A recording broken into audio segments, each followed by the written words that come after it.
Hi, I'm Christina and this is a book review of the Book of Flora by Meg Elison. So this is the third book in the Road to Nowhere series, and this one was published in 2019. So I read the first book, the Book of the Unnamed Midwife, last year I think, and I really enjoyed that book. I gave that one 5 stars. And I genuinely think it's one of the best post-apocalyptic fiction novels I've ever read. It's definitely up there as one of my favourites.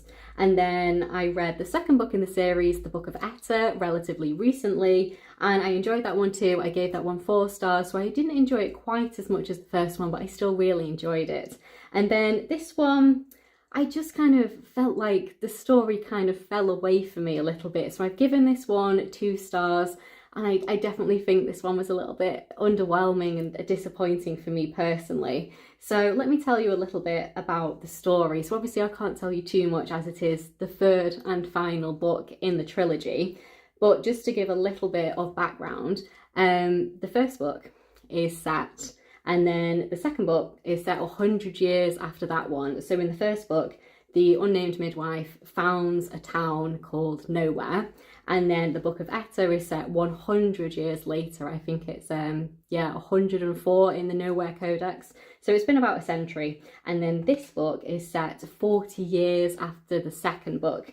So our main character in the previous book was called Eddie, and now we're following Flora, who was an important character in the previous book. And I think ultimately I just wasn't as interested in the character of Flora as I was in the character of Eddie, and then the unnamed midwife.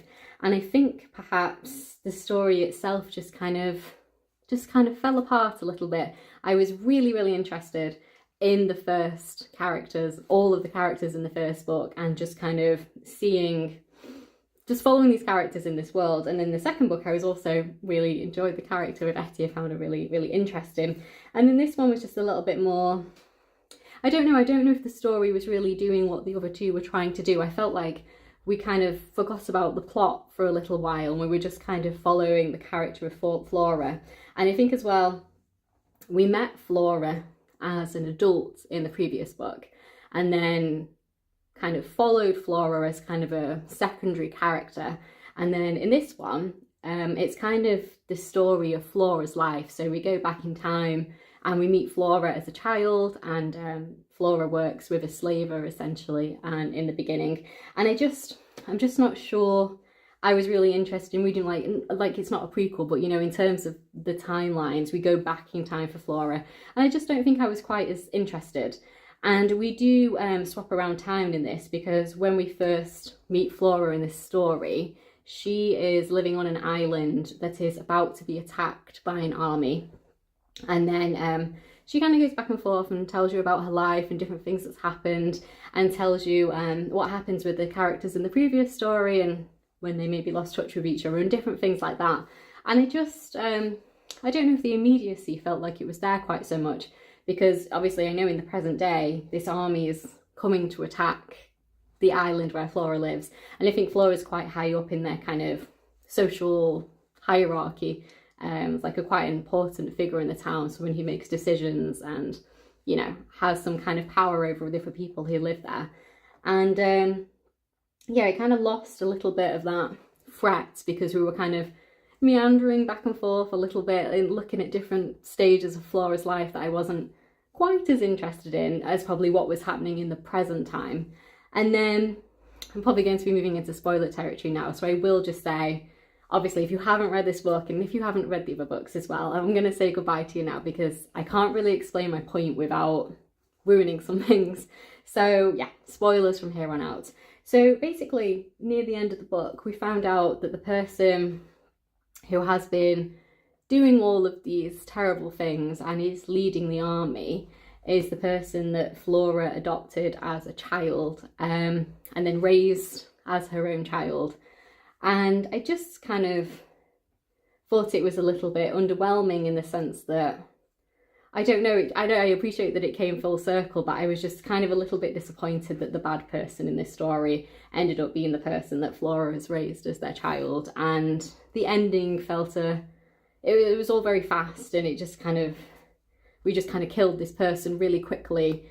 And I don't know, I felt like the book was building and building and building for a long time, like all the way throughout the book. We know that this island is going to be attacked by this army, and they're looking for a particular type of person, and those people are called frags.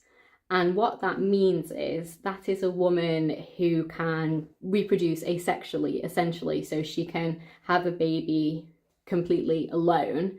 And the whole concept of, obviously, I didn't say, but in the first book and the second book, she spends a lot of time kind of exploring people's sexual identities and gender identities, and she does so in here as well, to a much greater extent as well. I'd say even sometimes at the expense of the plot. That's definitely themes are recurring, like important themes that run throughout this story. And then we go into the idea of what a frag is, a woman who could have a baby without a man.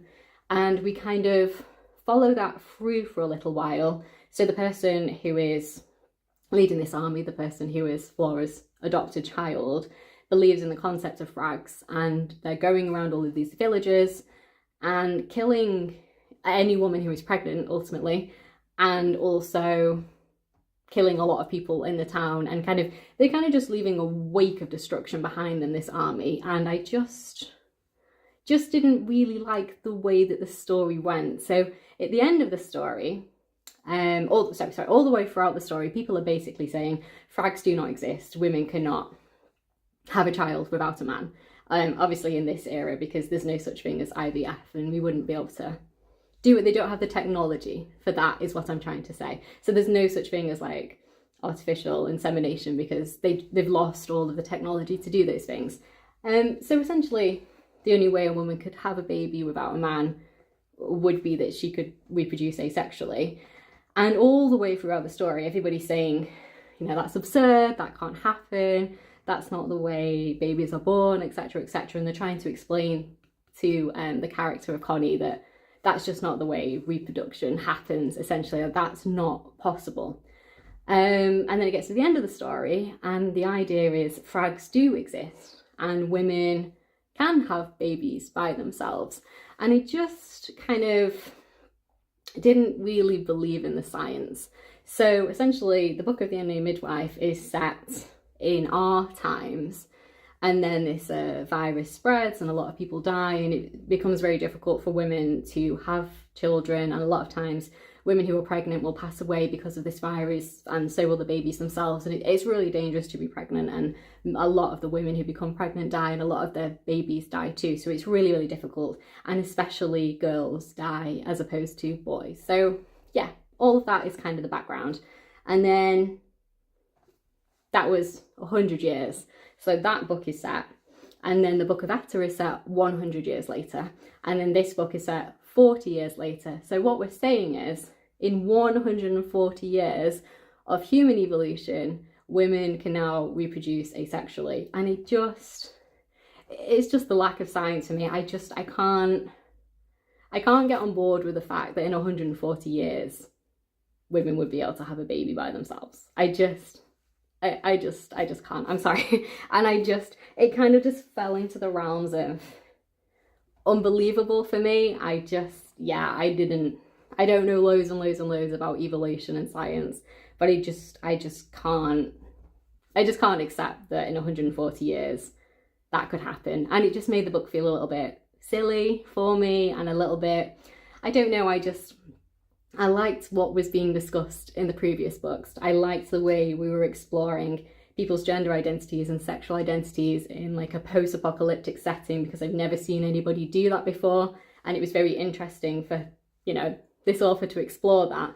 And also they were trying to explore these things when all the kind of linguistic framework had been lost. So they were trying to figure out who they were and describe who they were without having all of the language that they needed. So I thought it was really interesting. And then this book suddenly kind of fell off a cliff for me personally. I just didn't believe in the science, and it just felt a little bit silly, and I didn't really know why we went there. So for me personally, I would say the first book is really good. I would highly recommend that you read it. I think it was really, really good. And I definitely think you could read it as a standalone, because it is a self-contained story, ultimately. It's the story of the unnamed midwife, and it starts at the beginning at when it's the end of the world, and then we follow her throughout her life. So you could definitely read that as one self-contained story. And I would even say go and read the second book too, the Book of Etta. You can definitely take that as a self-contained story. But this one I just thought was really underwhelming and really disappointing. And when I read the ending, I was just like, oh, why did we do that? I don't know. It just became a little bit silly for me, and I didn't really enjoy it.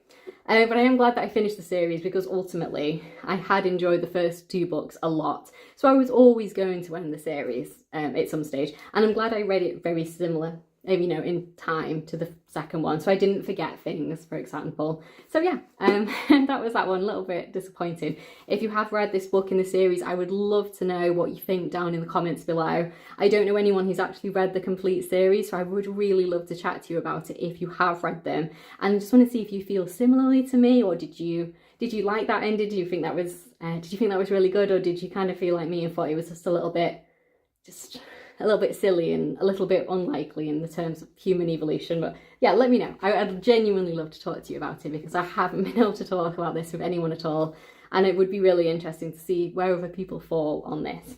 So yeah, thank you so much for watching. If you've liked the video, please do like it, and if you'd like to hear more of me talking about books, please do subscribe. I'll see you in my next one.